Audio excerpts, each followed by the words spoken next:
ಆಕಾಶ್ ಮೂರ್ತಿ.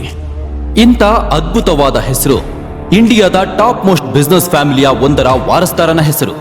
ಆಕಾಶ್ ಕೋಟ್ಯಾಧಿಪತಿ business ಫ್ಯಾಮಿಲಿಯ ಅಳಿಯ ಏನೋ ಹೌದು, ಆದರೆ ಅವನ ಪರಿಸ್ಥಿತಿ ನೋಡಿದ್ರೆ ಆ ಮನೆ ಕೆಲ್ಸದವರು ಹೇಳ್ತಾರೆ, ಸ್ವಲ್ಪ ದುಡ್ಡು ಬೇಕಿದ್ರೆ ಹೇಳು, ನಿನ್ ಬಡತನ ಅಂತೂ ನೋಡಿದೀವಿ. ಹೇಳ್ಬೇಕು ಅಂದ್ರೆ ಆಕಾಶ್ ಅಂತಹ ರಿಚ್ ಫ್ಯಾಮಿಲಿಯ ಅಳಿಯಂದ್ರು ರಸ್ತೆಯಲ್ಲಿ ಕಾಸ್ಟ್ಲಿ ಕಾರಲ್ಲಿ ಓಡಾಡ್ಬೇಕಾಗಿತ್ತು, ಕಾಸ್ಟ್ಲಿ ಕ್ಲಬ್ಗಳಿಗೆ ಹೋಗ್ಬೇಕಾಗಿತ್ತು. ಆದ್ರೆ ಆಕಾಶ್ನ ವಿಷಯದಲ್ಲಿ 3 ವಿಷಯ ಕಾಮನ್ ಆಗಿತ್ತು. ಮೊದಲನೇದು ಅವಮಾನ, ಎರಡನೇದು ತುಂಬಾ ಅವಮಾನ, ಮತ್ತು ಮೂರನೇದು ತುಂಬಾ ಅವಮಾನ. ಮತ್ತೆ ಅವನ್ ಯಾವಾಗ ತನ್ನ ಹೆಂಡತಿಗೆ ಒಬ್ಬ ಶ್ರೀಮಂತ ಹುಡುಗ ಊಟವನ್ನ ಮಾಡಿಸ್ತಿರೋದನ್ನ ನೋಡ್ತಿದ್ದಾಗ ಅವನಿಗವನೇ ಹೇಳ್ಕೊತಿದ್ದ, ಒಂದಿನ ನನಗೂ ಟೈಮ್ ಬರುತ್ತೆ, ನಾನು ಕಾಸ್ಟ್ಲಿ ಸೂಟ್ ಹಾಕೊಂಡು ಒಂದು ಕಾಸ್ಟ್ಲಿ ಹೋಟೆಲ್ನಲ್ಲಿ ನನ್ನ ಹೆಂಡತಿ ಸರಿತಾಗೆ ಹೆಮ್ಮೆಯಿಂದ ಊಟ ಮಾಡಿಸ್ತೀನಿ. ಆಗ ನಾನು ಮಾಡಿದೆಲ್ಲ ನೋಡಿ ಒಂದು ರೊಮ್ಯಾಂಟಿಕ್ ಡುಯೆಟ್ ಹಾಡಿಗೆ ನನ್ನ ಜೊತೆ ರೊಮ್ಯಾಂಟಿಕ್ ಕ್ಯಾಂಡಲ್ ಲೈಟ್ ಡಾನ್ಸ್ ಮಾಡ್ತಾಳೆ. ಆಗ ಅಕ್ಕಪಕ್ಕದಲ್ಲಿ ಕೂತಿರೋ ಎಲ್ರದ್ದು ಉಬ್ಬು ಮೇಲೆ ಇರಬೇಕು.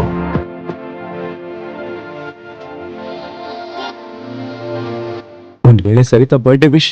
ಆಕಾಶ್ ಶಾಕಿಂದ ಎದ್ಕೂತ ಮೊಬೈಲ್ ಸ್ಕ್ರೀನ್ ಅನ್ನ ನೋಡಿದಾಗ ಸಂಧ್ಯಾ ಕಾಲ್ ಮಾಡಿದ್ಲು. ಆಕಾಶ್ನ ಕನ್ಸೆಲ್ಲ ನುಚ್ಚು ನೂರಾಯ್ತು. ನನ್ನ ಪ್ರೀತಿಯ ಭಾವ, ಫೋನೇ ತೆಗೆಯೋದಿಲ್ಲ ನೀವು. ಅದು ಮ್ಯಾಮ್, ಅದನ್ನೆಲ್ಲ ಬಿಡಿ, ನೀವೊಂದ್ ಕೆಲ್ಸ ಮಾಡಿ, ಕಲ್ಯಾಣಿ ಜ್ಯುವೆಲ್ರಿನಲ್ಲಿ ನನ್ನ ನೆಕ್ಲೆಸ್ ಇದೆ, ನಾನು ಓನರ್ ಕಾಲ್ ಮಾಡಿದೀನಿ, ಅಲ್ಲಿಗ್ ಹೋಗಿ ನೆಕ್ಲೆಸ್ ನ ಕಲೆಕ್ಟ್ ಮಾಡ್ಕೊಂಡು ನಮ್ಮನೆಗ್ ಬನ್ನಿ. ಸಂಧ್ಯಾ, ನಾನ್ ಸ್ವಲ್ಪ ಬ್ಯಾಂಕ್ ಹೋಗ್ಬೇಕು. ಈ ಬ್ಯಾಂಕ್ ಹೋಗೋ ನಾಟಕ ಬೇರೆ ಯಾರ ಹತ್ರ ಆದ್ರೂ ಮಾಡಿ ಬಾವಾ. ಹೇಗಿದ್ರು ನೀವು ನಮ್ಮನೆ ಅನ್ನ ತಿನ್ಕೊಂಡೇ ಬದುಕ್ತಿರೋದು, ಸೊ ಎಷ್ಟು ಕೆಲ್ಸ ಹೇಳಿದಿನೋ ಅಷ್ಟನ್ನ ಮಾಡಿ. ಮತ್ತೆ ನೆಕ್ಲೆಸ್ ಜೊತೆಗೆ ಓನರ್ ನಿಮ್ಗೆ 30,000 ರೂಪಾಯಿ ಕೊಡ್ತಾರೆ, ಅದನ್ ತಗೊಂಡು ನಮ್ಮನೆಗ್ ಬನ್ನಿ. ಮತ್ತೆ 30,000 ರೂಪಾಯಿಲಿ 1 ರೂಪಾಯಿ ಕೂಡ ಕಮ್ಮಿ ಆಗ್ಬಾರ್ದು. ನಾನ್ ಯಾವತ್ತೂ ಕಳ್ತನ ಮಾಡಿಲ್ಲ. ಹಾಗೆ ಇನ್ನೊಂದ್ ವಿಷಯ ಏನಂದ್ರೆ, ನನ್ ಮೇಲೆ ಅಷ್ಟು ಡೌಟ್ ಇದ್ರೆ ಬೇರೆ ಯಾರಾದ್ರೂ ಕೆಲ್ಸದವ್ರನ್ನ ಕಳ್ಸಿ ಕೆಲಸ ಮಾಡಿಸ್ಕೊಳ್ಳಿ. ಗೊತ್ತಾ, ವಾದ ಮಾಡೋ ಹಕ್ಕು ನಿಮಗಿಲ್ಲ. ಸೊ ಏನ್ ಕೆಲ್ಸ ಹೇಳಿದಿನೋ ಅಷ್ಟನ್ ಮಾಡಿ. ರೆಡಿಯಾಗಿ ಅವನು ಹೊರಗಡೆ ಬಂದ ತಕ್ಷಣ ಅವನು ನೋಡ್ತಾನೆ, ಅವನ ಅತ್ತೆ ಯಾಮಿನಿ ಶೆಟ್ಟಿ ಅವರ ಗೆಳತಿಯ ಜೊತೆ ರಮ್ಮಿ ಪಾರ್ಟಿಯನ್ನ ಮಾಡ್ತಾ ಇದ್ರು. ಆಗ ಯಾಮಿನಿ ಅವರ ಸ್ನೇಹಿತೆ ತಮ್ಮ ಸ್ಲಿಪ್ಪರ್ ಅನ್ನ ನೋಡಿ ಹೇಳ್ತಾರೆ, ಯಾಮಿನಿ, ನೋಡಿಲಿ, ನಿಮ್ ಮನೆಗ್ ಬರ್ಬೇಕಾದ್ರೆ ನನ್ ಸ್ಲಿಪ್ಪರ್ ಕಿತ್ತೋಗ್ಬಿಟ್ಟಿದೆ, ನಾನೀಗ ಮನೆಗ್ ಹೇಗ್ ಹೋಗ್ಲಿ? ಅಯ್ಯೋ, ಇದ್ರಲ್ಲಿ ಟೆನ್ಷನ್ ಮಾಡ್ಕೊಳ್ಳೋ ಅಗತ್ಯ ಏನಿದೆ? ನೀನ್ ಪಾರ್ಟಿ ಎಂಜಾಯ್ ಮಾಡು, ನಾನ್ ಕೆಲ್ಸದವ್ರಿಗೆ ಹೇಳ್ತೀನಿ, ಅವ್ರು ಹೊಲಿಸ್ಕೊಂಡ್ ಬರ್ತಾರೆ. ನೋಡು, ನನ್ಗೆ ಈ ಕೆಲ್ಸದವ್ರ ಮೇಲೆಲ್ಲ ನಂಬಿಕೆ ಇಲ್ಲ. ನಾನ್ ಚಪ್ಪಲ್ ವಿಷಯದಲ್ಲಿ ಹಾಗೇನೆ, ಒಂದ್ಸರಿ ಕಿತ್ತೋಗಿರೋ ಚಪ್ಪಲನ್ನ ಮತ್ತೆ ಹಾಕೋದಿಲ್ಲ. ಆದ್ರೆ ಈಗ ಏನ್ ಮಾಡ್ಲಿ, ನಾನ್ ಮನೆಗ್ ಹೋಗ್ಬೇಕಲ್ವಾ? ಆಕಾಶ್ ಇನ್ನೇನು ಮನೆಯಿಂದ ಆಚೆ ಹೋಗ್ತಿದ್ದ. ಆಗ ಯಾಮಿನಿ ಅವರು ಅವನನ್ನ ನೋಡ್ತಾರೆ. ಡೋಂಟ್ ವರಿ, ಕೆಲಸದವನಲ್ಲ, ಕೆಲಸದವನ್ಗಿಂತ ಸ್ವಲ್ಪ ಮೇಲೆ. ಅವನಿನ್ ಕೆಲ್ಸ ತುಂಬಾ ಚೆನ್ನಾಗ್ ಮಾಡ್ತಾನೆ. ಆಕಾಶ್, ಕೇಳಿಲಿ, ಈ ಚಪ್ಪಲ್ ತಗೊಂಡ್ ಹೋಗಿ ಹೊಲಿಸ್ಕೊಂಡ್ ಬಾ. ಆಗ ಯಾಮಿನಿ ಅವರ ಸ್ನೇಹಿತೆ ಹೇಳ್ತಾಳೆ, ಯಾಮಿನಿ, ಇವ್ರು ನಿನ್ ಅಳಿಯ ಅಲ್ವಾ? ಇದ್ಯಾಕೋ ಚೆನ್ನಾಗಿರಲ್ಲ. ಅಯ್ಯೋ, ನೀನ್ ಯಾಕೆ ಟೆನ್ಷನ್ ತಗೋತಿದ್ಯಾ? ಹೇಳ್ಬೇಕು ಅಂದ್ರೆ ಅವನಿಗೆ ಈ ಕೆಲ್ಸ ಮಾಡೋದಕ್ಕೆ ತುಂಬಾನೇ ಇಷ್ಟ. ನಿಮ್ಗಳಿಗೂ ಬೇರೆ ಏನಾದ್ರೂ ಕೆಲ್ಸ ಇದ್ರೆ ಹೇಳಿ. ಅಳಿಯ ಆದ್ರೆ ಏನಾಯ್ತು, ಚಪ್ಪಲ್ ಹೊಲಿಸ್ಕೊಂಡ್ ಬರಕ್ಕಾಗಲ್ವಾ? ಇಷ್ಟ ಆದ್ರೂ ಮಾಡ್ಲಿ, ಅವನಿಗೆ ಯಾವ ಕೆಲ್ಸ ಕಾರ್ಯನೂ ಇಲ್ಲ. ಇದನ್ನ ಕೇಳಿ ಆಕಾಶ್ಗೆ ತುಂಬಾನೇ ಬೇಜಾರಾಗುತ್ತೆ. ಆದ್ರೆ ಆಕಾಶ್ಗೆ ಇವೆಲ್ಲ ಪ್ರತಿದಿನ ಅಭ್ಯಾಸ ಆಗಿತ್ತು. ಅವನಿಗೆ ನೆನ್ಪಿತ್ತು ಇವತ್ತವನ ಬರ್ತ್ಡೇ ಅಂತ. ಬೇರೆ ಯಾರಿಗೂ ಕೂಡ ಅದರ ಅವಶ್ಯಕತೆನೂ ಇರಲಿಲ್ಲ. ಆಕ್ಚುಲಿ ನಾನು ಸಂಧ್ಯಾ ಕೆಲ್ಸಕ್ಕೆ ಅಂತ ಹೋಗ್ತಾ ಇದ್ದೆ. ವಾದ ಮಾಡ್ಬೇಡ, ಏನ್ ಕೆಲ್ಸ ಹೇಳಿದ್ನೋ ಅದನ್ನು ಮಾಡ್ಕೊಂಡ್ ಬಾ. ಮನೆ ಅಳಿಯನಾಗಿರೋದನ್ ಕಲಿ, ಬೇಕಾರಿನ್ ತಂದು. ಸರಿತಾ ಹಣೆನಲ್ಲಿ ಅದೇನ್ ಬರ್ದಿದ್ಯೋ ಏನ್ ಕತೆನೋ, ನಿನ್ನಂತ ಯೂಸ್ಲೆಸ್ ಗಂಡ ಸಿಕ್ಕಿದಾನೆ ಅವಳಿಗೆ. ಯಾಮಿನಿ ಅವರ ಸ್ನೇಹಿತೆ ಅವರ ಕಿತ್ತೋಗಿರೋ ಚಪ್ಲಿಯನ್ನ ತೋರಿಸ್ತಾ ಅವನಿಗೆ ಹೇಳ್ತಾರೆ, ಈ ಚಪ್ಲಿನ ರೆಡಿ ಮಾಡಿಸ್ಕೊಂಡ್ ಬಾ, ಆದ್ರೆ ಕಾಸ್ಟ್ಲಿ ಚಪ್ಲಿ ಇದು, ಅರ್ಥ ಆಯ್ತಾ? ಇಷ್ಟನ್ನ ಹೇಳಿ ಆಕಾಶ್ ಕೈಗೆ ಅವರ ಕಿತ್ತೋಗಿರೋ ಚಪ್ಲಿಯನ್ನ ಕೊಟ್ಬಿಡ್ತಾರೆ. ಇಷ್ಟ ಇಲ್ಲದೆ ಇದ್ರೂ ಕೂಡ ಆಕಾಶ್ ಈ ಕೆಲ್ಸವನ್ನ ಮಾಡ್ಲೇಬೇಕಾಗಿತ್ತು. ಆಕಾಶ್ನ ಮೊಬೈಲ್ಗೆ ಅವನ ಹೆಂಡತಿ ಸರಿತಾಳ ಮೆಸೇಜ್ ಬಂದಿತ್ತು. ಅದನ್ನ ಓದಿದ ತಕ್ಷಣ ಆಕಾಶ್ ಮುಖದಲ್ಲಿ ಮಂದಹಾಸ ಕಾಣಿಸ್ತು. ಇವತ್ತು ಮೊದಲನೇ ಬಾರಿ ಸರಿತಾ ಅವನನ್ನ ಆಫೀಸಿಗೆ ಕರೆಸಿದ್ಲು. ದಾರಿಯಲ್ಲಿ ಆಕಾಶ್ಗೆ ಒಂದು ಹೂವಿನ ಅಂಗಡಿ ಸಿಗುತ್ತೆ. ತಕ್ಷಣ ಆಕಾಶ್ ಪರ್ಸನ್ನ ತೆಗೆದು ನೋಡ್ತಾನೆ. ಅದರಲ್ಲಿ ಕೇವಲ 500 ರೂಪಾಯಿಯ ನೋಟ್ ಮಾತ್ರ ಇರುತ್ತೆ. ಕ್ಷಮಿಸ್ಬಿಡಿ ಆಂಟಿ ಮತ್ತೆ ಅತ್ತೆ, ನಿಮ್ಮೆಲ್ರಿಗೂ ದೊಡ್ಡ ನಮಸ್ಕಾರ. ಸರಿತಾಗಿಂತ ದೊಡ್ಡದು ನನ್ಗೆ ಯಾವುದೂ ಇಲ್ಲ.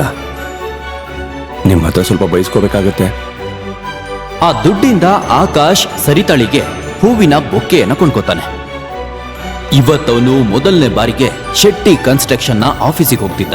ಆ ಕಂಪನಿ ಶೆಟ್ಟಿ ಫ್ಯಾಮಿಲಿಗೆ ಸೇರಿದಾಗಿತ್ತು. ಇದನ್ನ ಯೋಚನೆ ಮಾಡ್ತಾನೆ ಅವನಿಗೆ ಸಂತೋಷನ ತಡ್ಕೊಳಕ್ಕಾಗ್ಲಿಲ್ಲ. ಅವನ್ ಅನ್ಕೊಂಡಿದ್ದ ಅವನಿಗಲ್ಲಿ ಚೆನ್ನಾಗಿ ಸ್ವಾಗತ ಸಿಗುತ್ತೆ ಅಂತ. ಹೀಗೆ ಯೋಚನೆ ಮಾಡ್ತಾ ಹೋಗ್ತಿರ್ಬೇಕಾದ್ರೆ ಒಬ್ಬ ವ್ಯಕ್ತಿಗೆ ಆಕಾಶ್ ಡಿಕ್ಕಿ ಹೊಡಿತಾನೆ. ಅವನ ಹೆಸರು ದೇವರಾಜ್ ಕುಲಕರ್ಣಿ ಅಂತ. ಯು ಇಡಿಯಟ್, ಕಣ್ಕಾಣಲ್ವ ನಿಂಗೆ? ಎಲ್ಲೆಲ್ಲಿಂದ ಬರ್ತಿರೋ ನೀವೆಲ್ಲ ಇಲ್ಲಿಗೆ? ಈ ಆಫೀಸ್ ಒಳಗೆ ಕಾಲಿಡೋದಕ್ಕೂ ಯೋಗ್ಯತೆ ಇಲ್ಲ ನಿಂಗೆ. ಮಾವನ್ ಮನೆ ತರ ಒಳಗಡೆ ನುಗ್ಗಿದ್ಯಲ್ಲ, ಯಾರ್ ನೀನು? ಬಹುಶಃ ದೇವರಾಜ್ ಕುಲಕರ್ಣಿ ಕೂಡ ಆಕಾಶ್ ಹಾಕೊಂಡಿರುವ ಬಟ್ಟೆಯನ್ನ ನೋಡಿ ಕೆಲ್ಸದವನು ಅಥವಾ ಆಫೀಸ್ ಬಾಯ್ ಅನ್ಕೊಂಡಿರ್ಬೇಕು. ಇದನ್ನೆಲ್ಲ ಒಳಗಿನಿಂದ ಸರಿತಾ ನೋಡ್ತಾ ಇದ್ಲು. ಆಗ್ಲೇ ಆಕಾಶ್ನ ಗಮನ ಸರಿತಾಳ ಮೇಲೆ ಬೀಳುತ್ತೆ. ತಕ್ಷಣ ಅವನಿಗಾದ ಅವಮಾನನ ಮರೆತು, ಹೋಗ್ಲಿ ಬಿಡು ಸರಿತಾ, ಏನಾಗ್ಬೇಕಿತ್ತು ಅದಾಗೋಯ್ತು. ಅದಕ್ಕೆ ನೀನು ಯಾಕೆ ಟೆನ್ಷನ್ ಮಾಡ್ಕೊತಿದ್ಯಾ? ಆ ಮಾತಾಡಾಯ್ತು, ಈಗ ಅದನ್ನ ಬಿಟ್ಬಿಡು. ಆಗ್ಲೇ ಸರಿತಾ ಕೋಪದಲ್ಲಿ ಹೇಳ್ತಾಳೆ, ದೂರ ಹೋಗು ನನ್ನಿಂದ, ದೂರ ಹೋಗು. ನೀನ್ ಯಾಕೆ ನನ್ನ ಲೈಫಿಂದ ದೂರ ಹೋಗ್ತಿಲ್ಲ? ನನ್ನ ಲೈಫ್ನ ನಾಶ ಮಾಡ್ಬಿಟ್ಟಿದ್ಯಾ. ಯಾವ ಜನ್ಮದಲ್ಲಿ ಏನ್ ಪಾಪ ಮಾಡಿದ್ನೋ ಏನೋ. ನೋಡು, ನಿನಗೇನ್ ಬೇಕು? ಅಪ್ಪ ನಮ್ಮಿಬ್ರು ಮದ್ವೆನ ಬಲವಂತವಾಗಿ ಮಾಡಿದ್ದು. ಇಲ್ಲಾಂದ್ರೆ ನೀನ್ ನನ್ನ ಲೈಫಲ್ಲಿ ಇರ್ತಾ ಇರ್ಲಿಲ್ಲ. ಮತ್ತೆ ಇವತ್ತಿಗೂ ನಿನ್ನ ನನ್ ಗಂಡ ಅಂತ ಹೇಳ್ಕೊಳಕ್ಕೆ ನಾಚಿಕೆ ಆಗುತ್ತೆ. ಅಯ್ಯೋ, ಇವತ್ತು ಡ್ರೈವರು ಇರ್ಲಿಲ್ಲ, ಅದಕ್ಕೆ ನಿನ್ನ ಕರೆದಿದ್ದು. ನನಗೇನ್ ಗೊತ್ತಿತ್ತು ನನ್ನ ಗಂಡ ಈ ಕೆಲ್ಸಕ್ಕೂ ಲಾಯಕ್ಕಲ್ಲ ಅಂತ. ಇಲ್ಲಿಗ್ ಬಂದು ನೀನ್ ನನ್ ಮುಖ್ಯವಾದ ಕ್ಲೈಂಟ್ ದೇವರಾಜ್ ಕುಲಕರ್ಣಿಗೆ ಅವಮಾನ ಮಾಡಿದ್ಯಾ. ಈಗ ಹೇಗ್ ಕೆಲ್ಸ ಮುಂದುವರಿಸ್ಲಿ? ನಾನ್ ಯಾವ ಜಾಗಕ್ಕೆ ಹೋದ್ರೂ ಕೂಡ ನೀನ್ ನನ್ಗೆ ಅವಮಾನವನ್ ಬಿಟ್ಟು ಬೇರೆ ಏನನ್ನೂ ಮಾಡಿಲ್ಲ. ಕೇವಲ ಅಳ್ಸಕ್ಕಾಗದೆ ಇರೋ ಕಪ್ಪು ಚುಕ್ಕೆ ಆಗೋಗಿದ್ಯಾ ನನ್ನ ಲೈಫಲ್ಲಿ. ಇಷ್ಟನ್ನ ಹೇಳಿ ಸರಿತಾ ಕ್ಯಾಬಿನಿಂದ ಹೊರಗೆ ಬರ್ತಾಳೆ. ಆಗಲೇ ಅಲ್ಲೇ ಬಿದ್ದ ಬುಕ್ಕೆಯನ್ನ ನೋಡಿ ಸರಿತಾ ಹೇಳ್ತಾಳೆ, ಏನಿದೆಲ್ಲ? ಏನ್ ಕಸ ತಗೊಂಬಂದ್ ಹಾಕಿದ್ಯಾ ಇಲ್ಲಿ? ತೆಗೆದು ಡಸ್ಟ್ ಬಿನ್ನಿಗೆ ಎಸೆಯೋ. ಬುಕ್ಕೆಯನ್ನ ಕಾಲಲ್ಲಿ ತುಳಿದು ಅವಳು ಹೋಗ್ತಾಳೆ.